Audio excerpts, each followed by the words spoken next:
O Jornal da Cultura está começando e traz os seguintes destaques. Atentado próximo ao aeroporto de Cabul, no Afeganistão, deixa pelo menos 70 mortos. Braço afegão do grupo terrorista ISIS assume a autoria do ataque. Aqui no Brasil, Jair Bolsonaro diz estar isolado após o presidente do Senado rejeitar pedido de impeachment do ministro do STF, Alexandre de Moraes.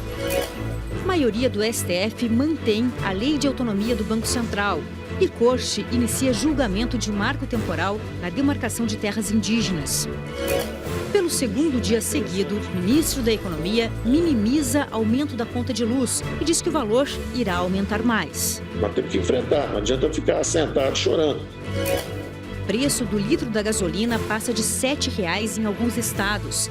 E a culpa não é dos impostos estaduais, e sim da desvalorização do real e da alta do barril do petróleo no mercado externo. A CPI da pandemia, empresário que teria participado de jantar em que ocorreu suposta oferta de propina, visitou o Ministério da Saúde 20 vezes, sem ter um cargo formal na pasta. Olá, boa noite. Hoje na bancada temos o conselheiro do Tribunal de Contas do Estado de São Paulo, Dimas Ramalho, e o jornalista e apresentador Marcelo Taz. E você pode fazer comentários pelo Twitter na hashtag Jornal da Cultura. Nas últimas 24 horas, 875 pessoas perderam a vida por causa da Covid no Brasil, segundo o consórcio de veículos de imprensa. A média móvel de mortes no país nos últimos 7 dias chegou a 696, o menor índice deste ano. Na tela em uma tarja preta, à sua direita, estamos mostrando os óbitos acumulados desde o início da pandemia. Já são 577.605 vítimas da Covid-19 em 1 ano e meio. Os chefes dos 3 poderes repercutiram hoje a rejeição ao pedido de impeachment do ministro Alexandre de Moraes, do Supremo Tribunal Federal. O presidente Jair Bolsonaro criticou o presidente do Senado, Rodrigo Pacheco, por arquivar o pedido. E o presidente do Supremo, Luiz Fux, falou em ameaça e ditadura. A declaração de Bolsonaro foi durante uma entrevista à rádio Jornal Pernambuco. O presidente afirmou que está isolado na queda de braço com o ministro do Supremo. Vocês sabem que nessa briga eu estou praticamente sozinho nela. O que as acusações contra o senhor ministro Alexandre de Moraes? Ele simplesmente ignora a Constituição, ele desconhece, ignora vários incisos do artigo 5º da Constituição. Ali fala direito de ir e vir, fala-se em outro dispositivo, outro artigo, a liberdade de expressão. Ele ignora tudo isso aí. Ele abriu um inquérito de fake news que nem está tipificado no Código Penal. O Código Penal não está escrito a palavra fake news. E simplesmente ele começa a investigar qualquer um. O presidente do Senado, Rodrigo Pacheco, rejeitou ontem o pedido de impeachment de Moraes. A decisão foi tomada seguindo um parecer da Advocacia Geral do Senado. Bolsonaro disse que Pacheco agiu diferentemente ao abrir a CPI da pandemia. Mas, neste caso, o presidente ignorou que o senador cumpriu uma determinação judicial do ministro Luiz Roberto Barroso, do STF. Pacheco, inclusive, era contrário à instalação da CPI naquele momento. O presidente do Senado, o senhor Pacheco, ele entendeu e acolheu uma decisão da sua advocacia, a advocacia lá do Senado. Agora, quando chegou uma ordem do ministro Barroso para abrir a CPI da Covid, ele mandou abrir e ponto final. E ele agiu de maneira diferente, de como agiu no passado. Mas nós continuaremos aqui no limite, dentro das 4 linhas, buscar garantir a liberdade para o nosso povo. Durante um evento sobre investimentos nesta quinta-feira, o presidente do Senado comentou as reações de Bolsonaro. Eu respeito toda e qualquer crítica do presidente Jair Bolsonaro em relação a essa decisão, é natural que tem, porque foi uma decisão que rejeitou um pedido do presidente, e não farei disso também um cavalo de batalha, porque é importante respeitar as posições divergentes, inclusive quando elas nos desagradam. Então, eu tenho muita tranquilidade de manter a boa convivência que tenho com as instituições, inclusive com o presidente Jair Bolsonaro. Tenho absoluta convicção que não é nada pessoal dele em relação a mim, tampouco é nada pessoal meu em relação a ele, mas realmente uma decisão que precisava ser tomada à luz de critérios jurídicos e à luz de critérios políticos que norteiam o processo de impeachment. Em outro seminário, no mesmo evento, o presidente do Supremo, ministro Luiz Fux, também reagiu. que o impeachment, digamos assim, tem uma roupagem, digamos assim, de uma ameaça de cassação de um juiz exatamente por suas opiniões. Os juízes não podem atender esses reclamos exacerbados sob pena de nós contemplarmos uma ditadura sectária inadmissível numa democracia. Doutor Dimas, boa noite. Boa noite. Boa noite, Tass. Boa noite, Ana. Boa noite. Tass, Rodrigo Pacheco se tornou o desafeto do momento do presidente Bolsonaro, da longa lista de inimigos que ele tem? Vendo o presidente ali, parece assim uma criança chorando diante de algo que ela não vai conseguir, né? Que é a credibilidade, que é a gente que se lamenta ou fica emocionado com esse chorinho dele. Não tem mais novidade. A mesa de trabalho dele, eu não tenho nada contra quem é muito organizado, né? Mas não tem nenhuma movimentação de coisas importantes para que ele está fazendo no país. Então, fica esse joguinho de criar notícias para nós comentarmos, inclusive, como estamos fazendo aqui. E aí acaba faltando uma coisa muito importante, a gente olhar para um Brasil que continua se movimentando, que tem interesse em produção de riqueza, inclusive, movimentar a economia, resolver todo esse problema. Hoje, por exemplo, foi aprovado um projeto na Câmara muito importante de cuidado da higiene de meninas no Brasil. Veja você, Ana, Dimas, uma em cada 4 meninas adolescentes brasileiras não tem absorventes. Isso faz perda de aula de um mês e meio por ano, né? Os dados estão aí. As outras ficam doentes, né? Muitas ficam doentes usando coisas que não tem nada a ver com a higiene íntima, usam pão como absorvente, por exemplo, aquilo causa infecções horríveis. Isso foi aprovado hoje. Nós, ao invés de olharmos para isso, temos que falar desse garoto chorão que está causando essa confusão e que provocou a reação do ministro Fux, que eu parabenizo o ministro Fux. Ele foi muito veemente, aliás, fazia tempo que eu não via, né, o ministro ficou quase vermelho ali. Eu achei muito bonito isso, porque ele demonstrou na indignação dele a gravidade que são as ameaças que são feitas por esse presidente desocupado, como se estivesse num país onde estivesse tudo às mil maravilhas. Doutor Dimas, o senhor escreveu essa semana que o silêncio, neste momento, não é uma opção no Brasil. Sim, me lembrei da época de estudante, quando eu brigava por liberdade democrática, pelo fim da censura, pela anistia. Bandeiras democráticas que eu pensei que eu não fosse voltar a falar mais nisso. E, no entanto, Tass, Ana Paula, nós voltamos a falar. Então, estou conclamando as pessoas que estão em silêncio, que escrevam, que falem, que expliquem, que o presidente não pode questionar a nossa democracia, a Constituição. Ele tem que cuidar do que é importante. Na realidade, o artigo que eu escrevi dizia o seguinte: olha, vamos cuidar do que importa no Brasil. 16 milhões de pessoas desempregadas, 11 milhões de analfabetos, 30 milhões de jovens que não estudam, não trabalham. Enfim, cuidar do Brasil, não ficar nessa constante guerra. Só uma coisa que eu queria comentar com o doutor Dimas. Ele falou que fake news não está na Constituição.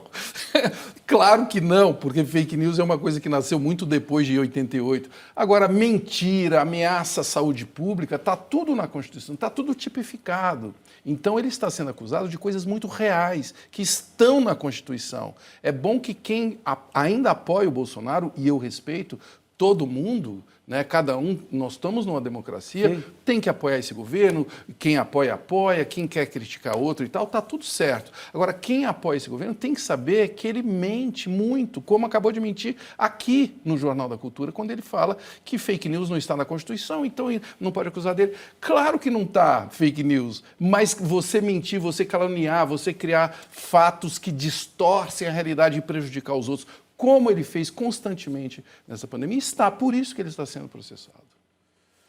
Os ministros do Supremo Tribunal Federal começaram hoje, no fim da tarde, a analisar o marco temporal que discute a demarcação de terras indígenas em todo o Brasil. Vamos a Brasília falar com o repórter Lucas Scherer. Lucas, como foi a sessão de hoje? Eles conseguiram avançar na discussão? Boa noite para você. Boa noite, Ana. Boa noite a todos. Não, o tempo foi curto, viu? A análise do marco temporal começou só por volta das 5h30 da tarde, então só houve tempo para cumprir uma etapa protocolar de leitura do relatório. Nela, o relator explica aos demais membros da corte, a quem acompanha a sessão, sobre o que se trata o caso que será analisado pelos membros do STF. Ficou para quarta-feira da semana que vem, então, o início do julgamento propriamente dito, começando por ouvir 39 representantes de indígenas, produtores rurais e entidades contrárias e favoráveis ao marco temporal. Ou serão ouvidos também o advogado-geral da União e o procurador-geral da República, e só então começam os votos dos ministros do STF, o primeiro deles, o relator, ministro Edson Fachin.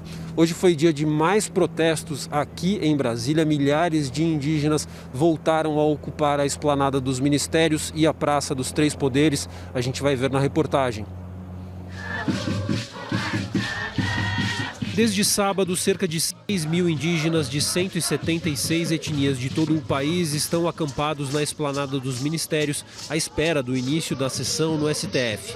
O chamado marco temporal, que começou a ser analisado pela Suprema Corte, trata da legalidade de demarcações de terras indígenas concedidas a povos que retornaram às suas áreas de origem após a promulgação da Constituição Federal em 5 de outubro de 1988.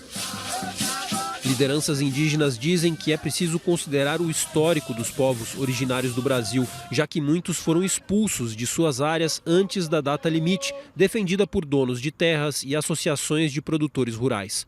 O julgamento iniciado hoje é sobre uma área do povo Xoklengue, em Santa Catarina, e a sentença do Supremo servirá de regra para todos os processos semelhantes no judiciário brasileiro. Por isso, hoje aqui em Brasília, nós temos mais de 6.000 indígenas representando mais de 150 etnias no Brasil, preocupados sim com as demarcações de terra indígena, a preservação do meio ambiente para o povo brasileiro e para os povos indígenas no Brasil. Querendo cuidar do nosso território, queremos cuidar dos nossos mais velhos, dos nossas crianças. Então por isso que nós tomamos hoje Brasília, para mostrar para o Brasil e para o mundo que nós não morremos, nós estamos vivos, nós somos a história viva do Brasil.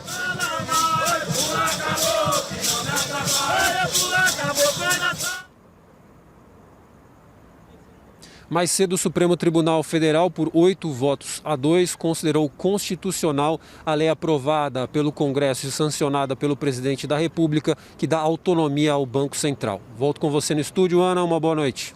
Obrigada, Lucas. Boa noite para você. Doutor Dimas, o que diz a Constituição sobre o indigenato e por que existe esse conflito de conceitos entre indigenato e o marco temporal? Bem, o artigo 231 da Constituição Federal, 231, diz que os indígenas têm direito à sua terra, que ocupavam seus ancestrais, porque a terra para o índio não é só a terra, é a tradição, é a religião, enfim, é o tempo que ele viveu ali. Na realidade, essa discussão se dá porque existe uma função, uma corrente hoje no Brasil que quer ocupar as terras indígenas, quer expulsar os indígenas. Essa é a grande verdade. Essa discussão do marco temporal tem sido superado já, porque a Constituição Federal diz que os indígenas permanecerão em terra que ocupavam ou que já tinham ocupações anteriores pelos seus antepassados. O que se discute nesse momento é que o governo federal, através da FUNAI, não defende os índios, defende uma política anti-indígena, que é uma coisa lamentável. É impressionante, como diz o Taz, tudo o que faz contra o que diz a Constituição Federal. A Constituição diz que tem garantia ao indígena direito à terra, para ele que possa continuar cultivando, ocupando os seus costumes. O que essa discussão se dá exatamente por conta disso.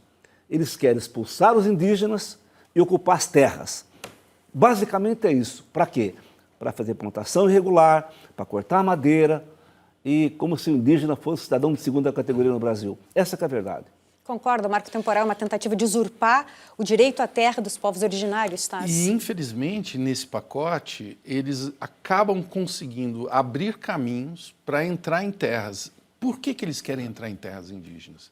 Isso é uma pergunta interessante, né? Porque são terras mais preservadas, onde tem o quê? Riqueza. Então, sem entrar numa briga de quem está certo, quem está errado, nós temos que ouvir os povos originários do Brasil. Porque, no mínimo, eles sabem cuidar desse lugar, eles conhecem esse lugar. E eles também são muito inteligentes, eles sabem que não é uma questão de viver lá dentro como se fosse num zoológico, não é isso. Os índios são inteligentes, eles sabem que tem um valor a floresta.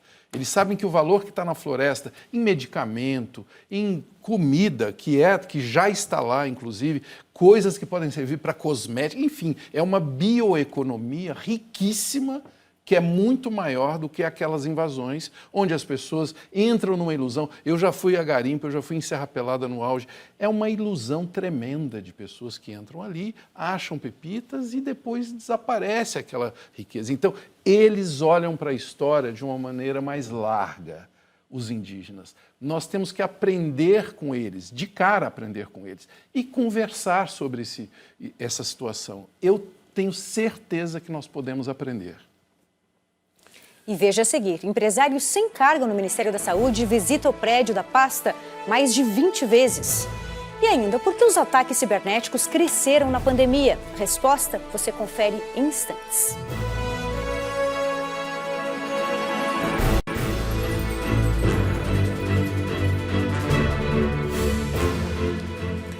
A CPI da pandemia recebeu hoje José Ricardo Santana, ex-secretário da Anvisa. Santana participou do jantar que teria ocorrido um suposto pedido de propina pelo então secretário de Logística do Ministério da Saúde, Roberto Dias, por doses da AstraZeneca. Aos senadores, ele negou ter presenciado o pedido de vantagem indevida. Santana visitou mais de 20 vezes o Ministério da Saúde sem ter um cargo oficial na pasta. No início do depoimento, os senadores divulgaram um áudio de junho do ano passado em que José Ricardo Santana conversa com Marconi Albernaz, apontado como lobista.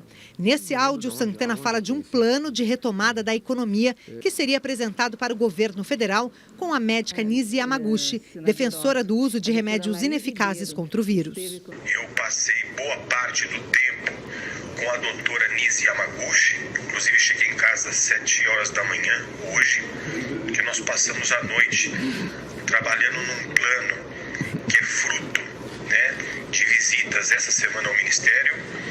Ela com a equipe conheceu algumas áreas, conversou com muitas pessoas e ficou de entregar um plano para o ministro e para o presidente da República.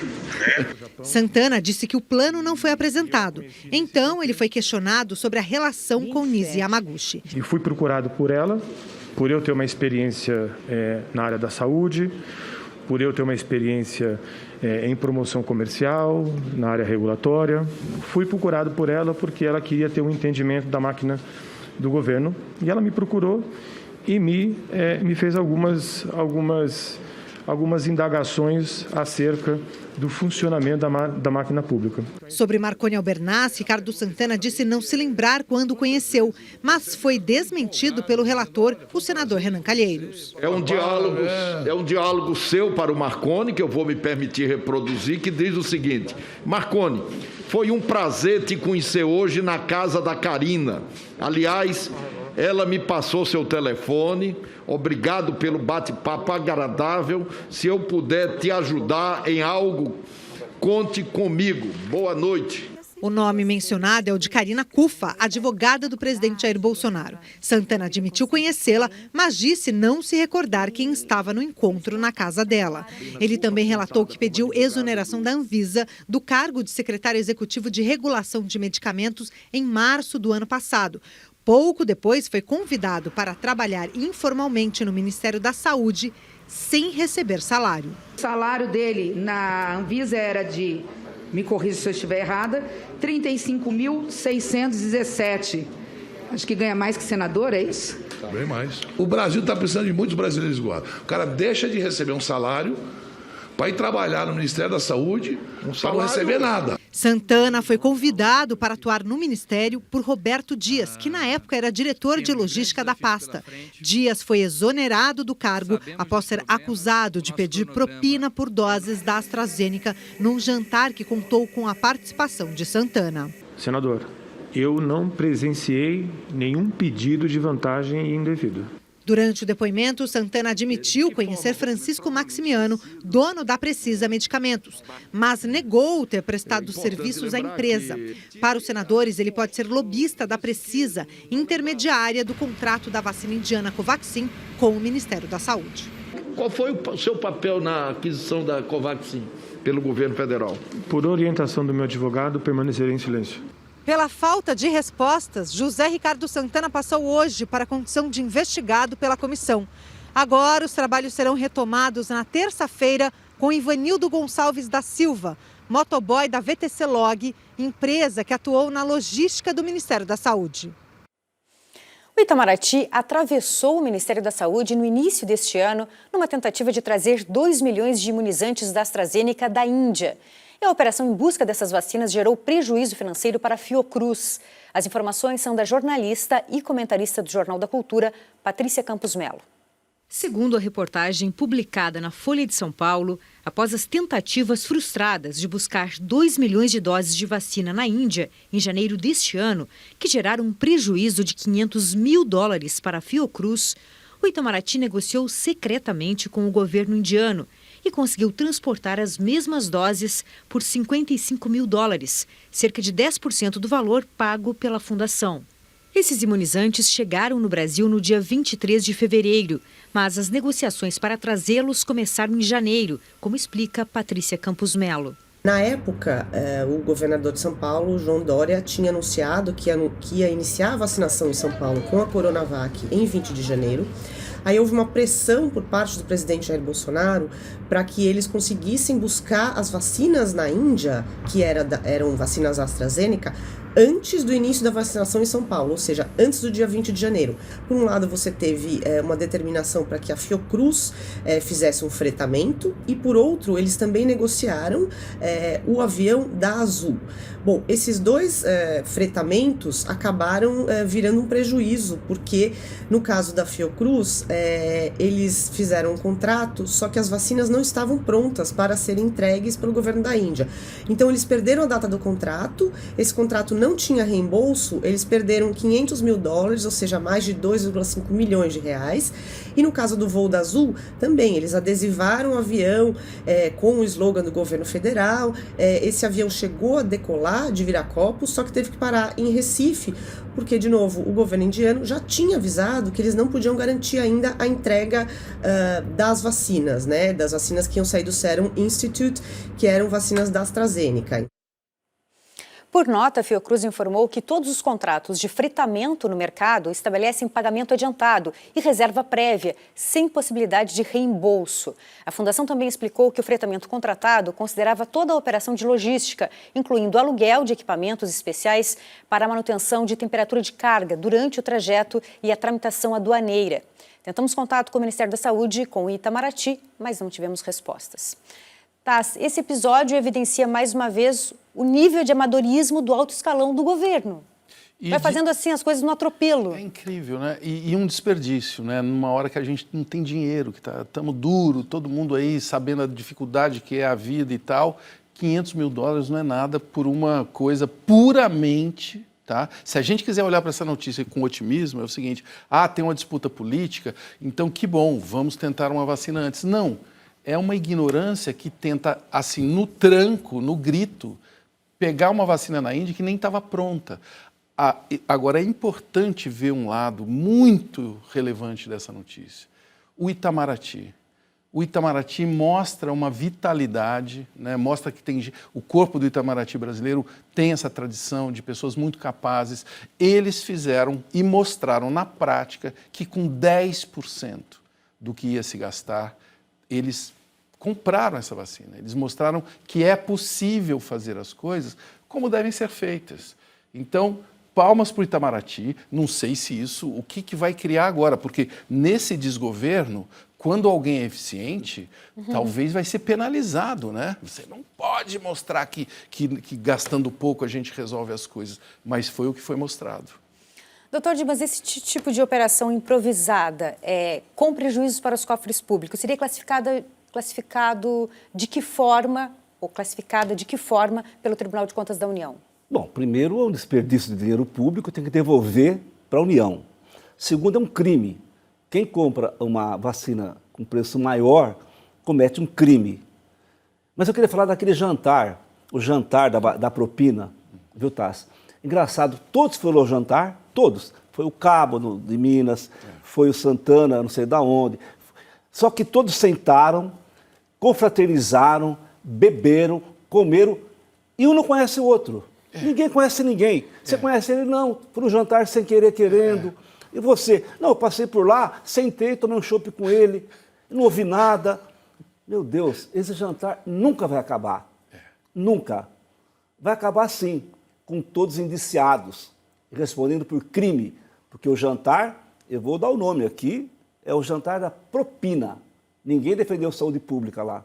Defenderam o seguinte, que grupo vai levar propina maior? Isso a CPI vai apontar. As perdas com ataques cibernéticos cresceram nos últimos meses. Os prejuízos são estimados em 31 trilhões de reais. Em meio a uma pandemia, outros vírus vêm desafiando autoridades, empresas e o cidadão. Os alvos são os sistemas de informática. O Brasil sofreu mais de 3 bilhões de tentativas de invasão a computadores nos primeiros 3 meses deste ano, de acordo com um laboratório especializado em ameaças cibernéticas. É o dobro do registrado no mesmo período do ano passado. Os números não são coincidência. Muitos trabalhadores levaram o escritório para casa, onde a segurança da rede de internet é menor. Foi como tirar o cadeado do portão para o criminoso. Será que nós empregamos a mesma segurança que a empresa empregaria nos equipamentos que hoje nós temos em nossas casas? A resposta é negativa. As pessoas não se preocupam tanto com a infraestrutura que eles têm em seus domicílios. E aí vamos falar de coisas simples. Um simples roteador de internet, um computador pessoal que é utilizado pelo seu filho para assistir aulas. O prejuízo causado pelos crimes digitais supera o PIB de muitos países, inclusive o do Brasil. Segundo a União Internacional das Telecomunicações, as perdas globais com ataques cibernéticos devem passar dos 30 trilhões de reais este ano. São usuários que descobrem rombos em suas contas bancárias, órgãos do governo que ficam fora do ar e empresas vítimas de extorsão em razão do sequestro de dados. Há uma semana, esta gigante do varejo sofreu um ataque que afetou a operação de comércio eletrônico. Em nota, a empresa informou que os principais bancos de dados foram preservados e não houve pagamento de resgate. Foram necessários 3 dias para restabelecer todo o sistema. Nós estamos falando de grupos muito bem organizados, que se valem realmente, em geral, do sequestro de dados, que pedem o valor de resgate em criptomoeda, com o objetivo, inclusive, de lavar dinheiro. Então, as empresas têm grande responsabilidade em manter sistemas seguros, não só para evitar problemas como o sequestro de dados, mas também proteger dados de pagamento, que hoje, infelizmente, são utilizados também para a realização de fraudes financeiras.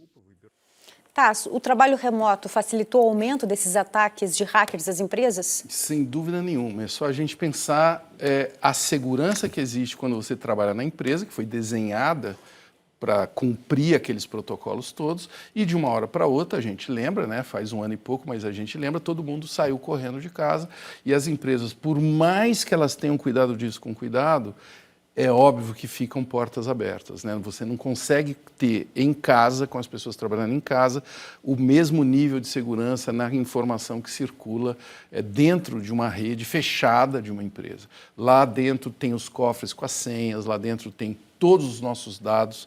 Quando você consulta qualquer empresa, essa comunicação rola lá dentro, tem as reuniões, tem tudo isso. Então, abriram-se muito mais portas e aí é natural. É o velho ditado, é só você seguir o dinheiro. Onde tem mais dinheiro circulando, ele não estava mais circulando naqueles lugares que a gente conhecia, é para onde vai também o crime cibernético. A gente precisa fazer o alerta aqui também para o novo alvo predileto dos bandidos, que são as transferências pelo Pix, Sim. né? É uma ferramenta que precisa ser mudada e aperfeiçoada, como defendem os bancos? Toda ferramenta precisa ser aperfeiçoada constantemente. E é bom a gente dizer que o Pix é um grande salto importante tecnológico. O Brasil tem tradição nisso, a gente é bom nisso. Agora, tem a mentalidade, tem a cultura, quer dizer, como que você coloca uma ferramenta nova num tempo tão curto desse, e aí como é que faz para combinar com todo mundo? como é que vai ser o uso, as leis, né? Você tem leis que vão ter que pensar em novas formas de crime ou de modalidades que estão aparecendo muito criativas agora. As pessoas que roubam descobriram que pode pegar pessoas e obrigar a passar um Pix. Sequestro relâmpago aumentou por causa do Pix. E isso é engraçado, porque se a gente colocar a culpa no Pix, a solução não virá. É uma ferramenta nova que nós temos que conhecer e nos aproximar dela com mais cuidado, mais preparados. Não é o Pix. As coisas vão andando mais rápidas e requer que cada um de nós aprenda melhor e tome cuidado. Nós temos a mania de pegar uma ferramenta nova dessa e sair usando, entendeu? Como se entregasse uma arma na mão de uma criança que não sabe o que é aquilo, ela sai atirando dentro de casa. Então, é uma ferramenta nova, é muito poderosa, o Brasil tem essa tradição, isso pode, inclusive, melhorar a transparência de tudo, mas está aí o efeito colateral da velocidade. Quando a gente vive numa vida veloz como essa, as topadas, quando acontecem, podem ser bem graves e significa que a gente tem que aprender, respirar fundo e aprender. E veja em instantes, afinal, o preço altíssimo da gasolina é culpa mesmo dos impostos estaduais? E ainda, o Operador Nacional do Sistema Elétrico prevê colapso em outubro com baixo nível de chuvas. Aguarde que voltamos já.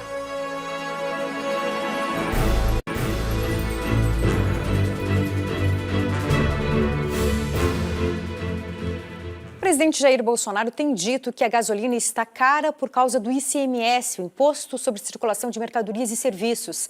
Mas isso não reflete a realidade. Em vários estados, o imposto é o mesmo há décadas.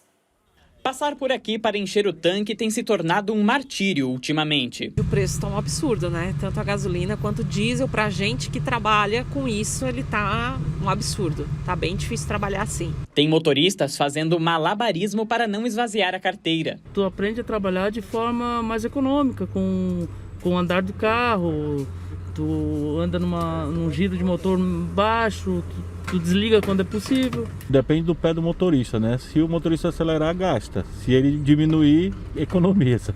Os brasileiros estão pagando cada vez mais caro pela gasolina. Os combustíveis já subiram 30% este ano, segundo o IBGE, e se tornaram vilões da inflação, que acumula índice bem menor. Segundo a pesquisa semanal da Agência Nacional do Petróleo, a ANP, o preço do litro já passa dos R$ 7,00 no Acre, Rio de Janeiro e Rio Grande do Sul. O presidente Jair Bolsonaro tem dito que a gasolina está cara por causa do ICMS, que é estadual. Se está R$ 6, R$ 7 o litro, que é um absurdo, o imposto federal na casa dos 70 centavos, vamos ver quem está sendo o vilão nessa história. Não é o governo federal. A gente lamenta que alguns estados do Brasil, com o maior estado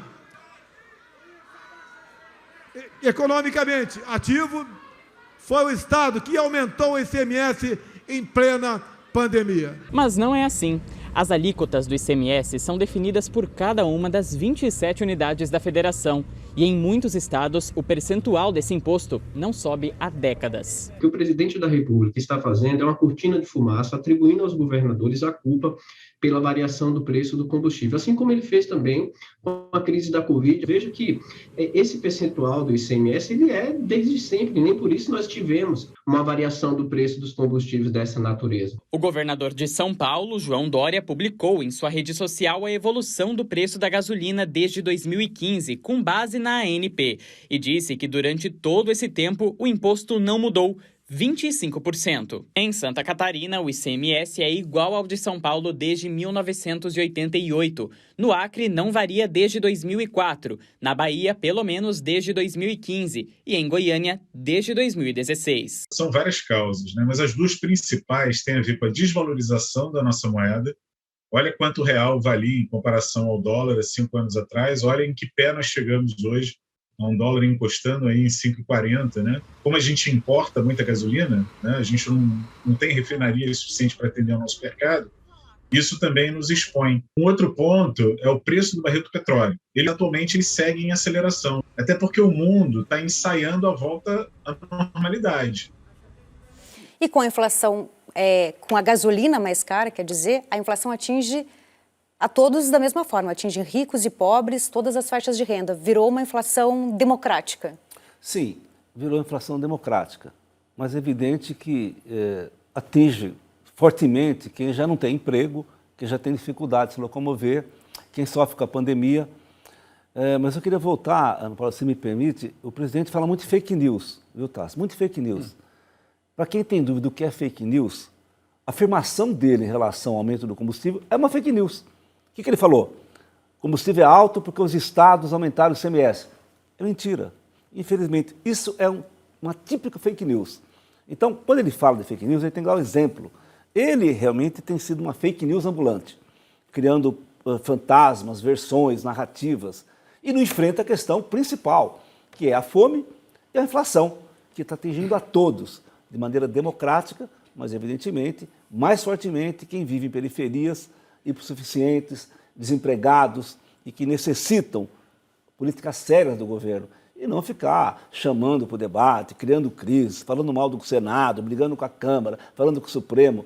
É hora de cuidar do Brasil de coisas que importam. Infelizmente, não está fazendo isso. Tassi, a pressão nos preços da gasolina vem da pressão do dólar, que por sua vez é pressionado pelos ruídos na política e na economia do país. Você vê essa sequência sendo interrompida em algum momento até o final do ano? É difícil, né, de ver porque não tem ninguém em busca de solução. E a crise da gasolina, ela é um caso muito interessante para entendermos o quanto que falta consciência. A gasolina, o combustível fóssil, é algo que está todo mundo, né? O mundo inteiro está se movimentando. A partir de 2025, já alguns países não produzem mais carros a energia fóssil, 2030 na Europa, a maioria. Então, nós estamos falando de uma coisa muito antiga e este governo que entrou, falando em eficiência, falando inclusive em privatizar, né? A Petrobras, nós vamos mostrar a eficiência do mercado, não fez absolutamente nada, cria uma mentira, né? Cria uma bobagem dessa, como hoje ele fez também na live de agora há pouco, onde ele falou que, pessoal, ele pediu a vocês de casa para desligar um ponto de luz, porque ao aumento da conta de luz, foi dito lá, não é maldade dele. Como se a gente estivesse falando aqui de bem e de mal, né? Uma coisa meio assim de contos de terror, e às vezes parece que é. Não é maldade dele. E pediu para as pessoas desligarem agora um ponto de luz. Olha que cara de pau, né? Quem será que acredita nisso? Ele deveria parar de fazer lives e trabalhar mais. E, quer dizer, lives ele pode fazer e se comunicar do jeito que ele quiser, mas pedir uma live para você apagar a luz aí da sua casa agora, porque você é que pode salvar esse país. E não é incompetência clara desse governo de lidar com qualquer crise. Vai para qualquer setor, Ana, do que nós já falamos aqui agora, vacina, qualquer coisa. Não se fez nada, não se preparou nada. E agora, quando a coisa começa a ruir, a culpa é do outro, né? E falando em conta de luz, Tassi, apesar da pior crise hídrica em 91 anos no país, o governo federal evita falar em racionamento. Hoje, o ministro da Economia disse que a taxa extra na conta de luz, que já foi reajustada em junho, deverá aumentar novamente. Durante uma audiência pública no Senado, Paulo Guedes confirmou mais um reajuste da taxa extra na conta de luz. Vamos ter que subir a bandeira vai subir, vamos pedir aos governadores para não subirem automaticamente, né, porque eles têm um percentual. Nós temos que enfrentar, não adianta ficar sentado chorando. Você tem que avançar e dar soluções para o problema. Ontem, o ministro já havia minimizado a alta na conta de energia. Qual que é o problema agora? É que a energia vai ficar um pouco mais cara porque choveu menos. O problema agora é que está tendo uma exacerbação porque anteciparam as eleições. Segundo o IBGE, o preço das contas de luz subiu 5% e foi o principal responsável pela maior variação da prévia da inflação para meses de agosto desde 2002. No acumulado do ano, o custo da energia tem alta de 16%. A alta no preço da energia é consequência da crise hídrica que afeta o país. É a pior estiagem dos últimos 91 anos. Hoje, o Operador Nacional do Sistema Elétrico informou que a partir de outubro, a capacidade atual de geração de energia elétrica será insuficiente para atender a demanda. Para o ONS, é imprescindível aumentar a oferta de energia a partir de setembro, no índice que corresponde a cerca de 7,5% da carga diária atual do sistema elétrico. O operador nacional sugere aumentar a importação de energia e colocar em operação mais usinas termoelétricas, que geram energia mais cara. Atualmente, os reservatórios das hidrelétricas do Sudeste e Centro-Oeste estão com 22,5% da capacidade de armazenamento. Eles respondem por 70% da geração de energia do país. Não há previsão de chuva forte nessas regiões até outubro. A partir da primavera, as chuvas devem voltar. Mas como existe também uma previsão de efeito Lanina para o verão, desse ano para o ano que vem, quando vem a Lanina tem uma redução das precipitações na nossa região, né, sul e sudeste do Brasil. E isso impacta negativamente na recuperação dos reservatórios. O ministro de Minas e Energia, Bento Albuquerque, determinou que órgãos federais reduzam de 10% a 20% o consumo de energia. A partir do mês que vem, consumidores que economizarem receberão descontos na conta de luz. Apesar da gravidade, o governo federal custa a admitir a crise. Vamos adotar todas as medidas que foram adotadas no passado, que sejam necessárias no presente, com lições aprendidas, e isso nós temos procurado fazer ao longo de quase um ano. Vou repetir, com total tranquilidade, que não trabalhamos com hipótese de racionamento. Isso tem que ficar muito claro. Enquanto que os rios e nascentes precisariam ter recebido restauração de florestas, recuperação do saneamento, mais investimentos para ações preventivas contra as queimadas, e o contrário é que aconteceu. O que nós poderíamos fazer? Que não é imediato, é construção de reservatórios, principalmente reservatórios de regularização, que tenham capacidade de armazenar grandes volumes de água quando temos anos que chove mais, para manter uma vazão regular e produção de energia nos anos que nós temos vazões de menos, porque as precipitações caíram. O reflexo é sentido também nas torneiras. O racionamento de água já é realidade em cidades do Centro-Oeste, Sul e Sudeste. O que agrava essa crise hídrica, sobretudo, é o aumento no desmatamento, o aumento nas queimadas e o desmonte dos instrumentos de comando e controle de meio ambiente. O governo está escondendo o tamanho e a gravidade da crise hídrica e negando o problema, o mesmo modus operandi que usou na pandemia? Mas está escondendo de que jeito, Ana? É possível esconder? Não falando com clareza para a população em campanhas. Olha, esse é o problema, é a pior crise hídrica em 91 anos. E é claro que cada um de nós tem que colaborar. A crise hídrica não é uma coisa que começou agora, mas agora já estava previsto há algum tempo pelos cientistas, por esses institutos todos que foram massacrados, né? Foram assim esnobados. O próprio ministro Paulo Guedes falou uma coisa, falou coisas horríveis do INPE, né? do próprio IBGE, e o Paulo Guedes agora faz uma pergunta. Eu quero falar para você que achava que ele era o posto Ipiranga, que ele sabia tudo como foi vendido.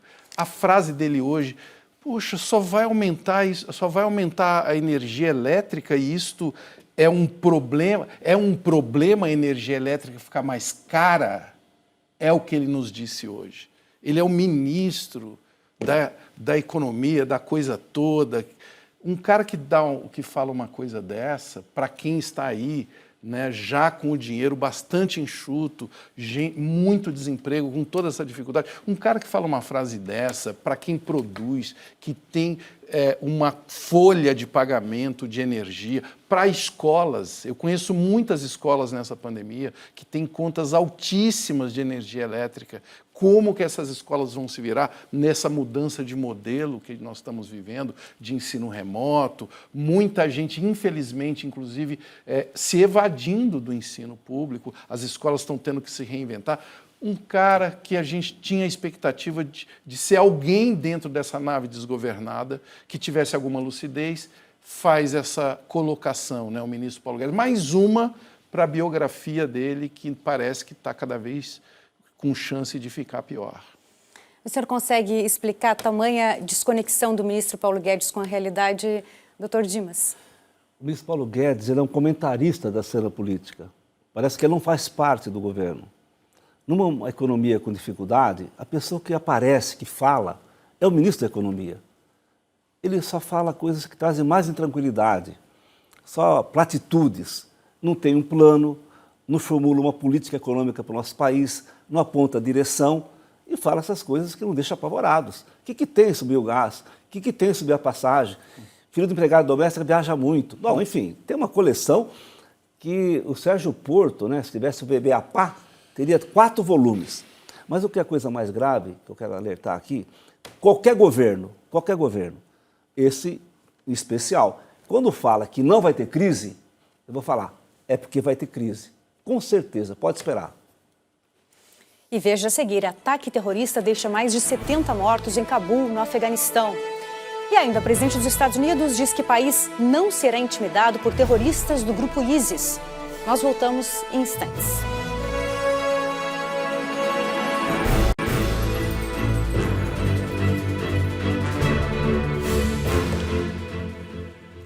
O presidente Joe Biden prometeu que os responsáveis serão caçados e irão pagar pelos atentados no Afeganistão. O grupo extremista ISIS assumiu a autoria dos ataques suicidas nos arredores do aeroporto de Cabul. Mais de 70 pessoas morreram e 140 ficaram feridas. Entre as vítimas, 13 militares americanos. As vítimas não param de chegar aos hospitais da capital afegã em busca de socorro. Os ataques aconteceram em sequência, em 2 pontos dos arredores do aeroporto, em um portão de acesso e em frente a um hotel próximo. Essas imagens do aeroporto foram feitas logo depois dos ataques. Neste vídeo, o braço afegão do grupo extremista ISIS assumiu a autoria dos atentados.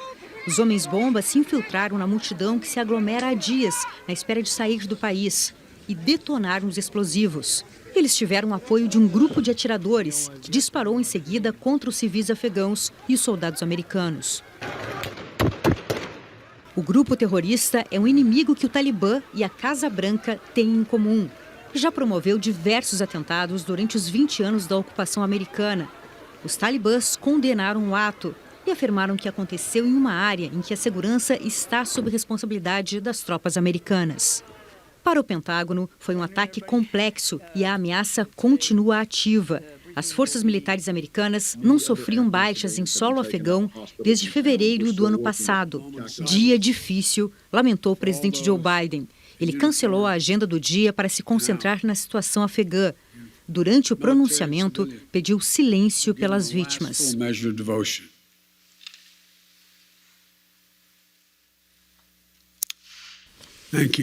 O presidente disse que os Estados Unidos não serão intimidados e que as operações de retirada de americanos e aliados vão continuar.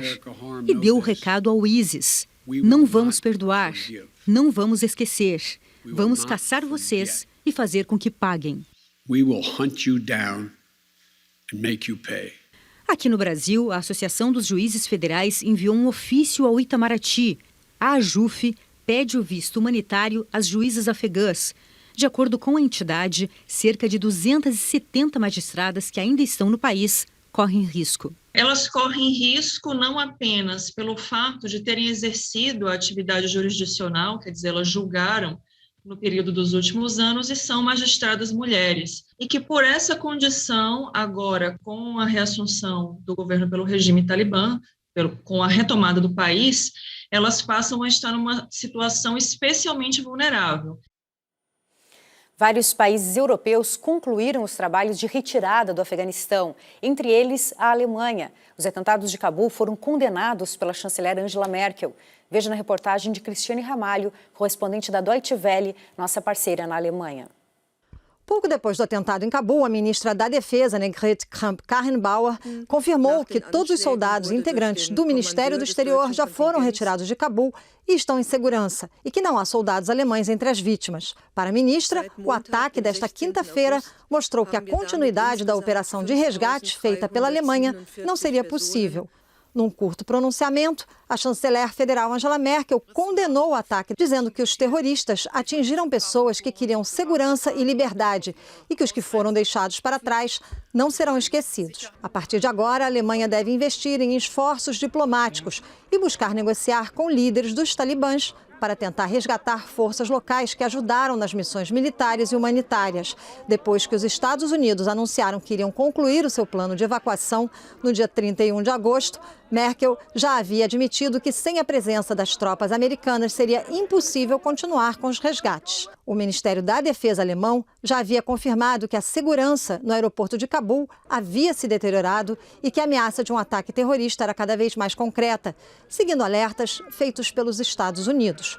Pessoas que trabalharam para os Estados Unidos e as forças da OTAN, a Organização do Tratado do Atlântico Norte, nos últimos 20 anos e que não conseguiram sair do país, estão agora com muito medo que os talibãs queiram se vingar. Cristiane Ramalho, correspondente da Deutsche Welle de Berlim, para o Jornal da Cultura. Mais uma vez o histórico do Afeganistão de santuário terrorista se repetindo e esses ataques de hoje impõem humilhação aos Estados Unidos, né, Dr. Dimas? Sim, uma saída absolutamente despreparada, desconexa, lembra muito a saída de Saigon.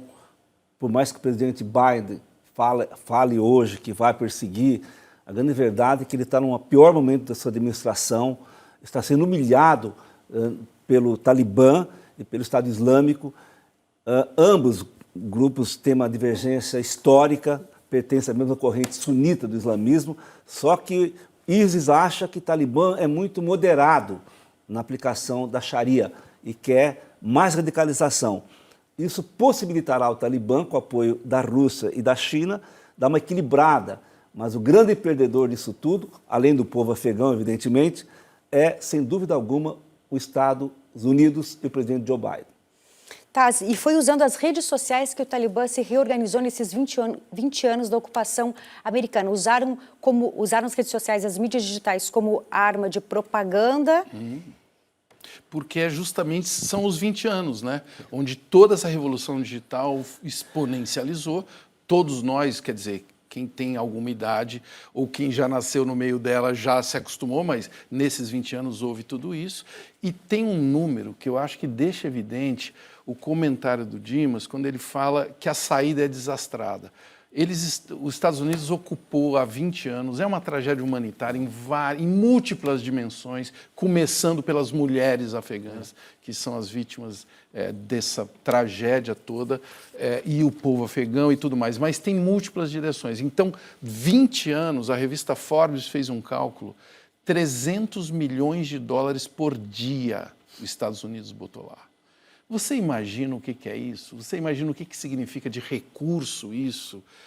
Pensando só assim, para onde vai esse dinheiro? Só vai para armas, só vai para coisas que vai aumentando uma panela de pressão e essa saída é absolutamente desastrada, depois de todo esse investimento. Então era previsível essa tragédia que a gente está comentando aqui e infelizmente os perdedores são todos, não tem nenhum ganhador nessa guerra, né?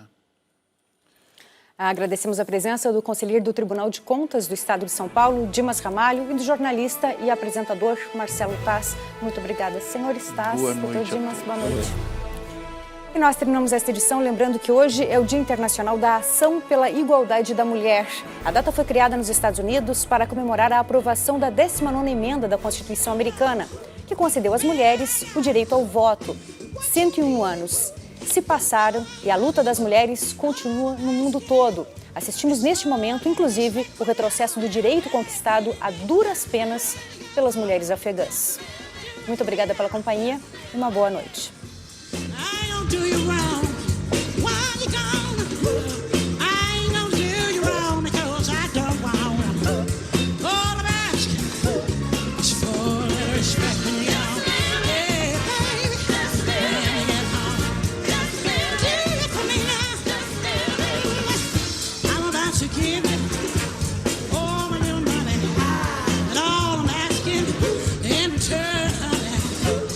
Give me my purpose when you move.